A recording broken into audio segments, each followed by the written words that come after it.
کله چې د یو چا ړستونې پورته وي، یعنې دا ړستونې پورته کړې وي اودس وکړي، د اوداسه څخه راپارغه سي، دا ړستونې پورته وي، بیا په لمانځه ودرېږي، نو دا لمونځ یې مکروه ده. ولې د ده تلوار ایسي، جمع رکعه ځینې تېرېږي، نو دی راشي فورا نیت وتړي او په لمانځه ودرېږي، دا ړستونې داسې پورته وي، نو داسې په داسې حالات کې لمونځ مکروه ده. نو که چیرې په لمانځه ودرېږي بیا ړستونې شوه کوي، نو په دې سره عمل کثیر راځي، نو په عمل کثیر سره د لمونځ خرابېږي.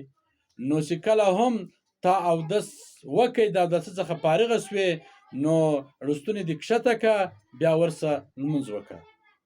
دور مختار و حاشیه ابن عابدین رد المحتار صفحه نمبر 640 جول نمبر 1، فتاوا هندیه صفحه نمبر 106 جول نمبر 1. نو په دې کتابو کې داسې لیکلي دي، وایي که چیرې د یو چا ړستونې پورته او لمونځ کې هغه لمونځ مکروه ده.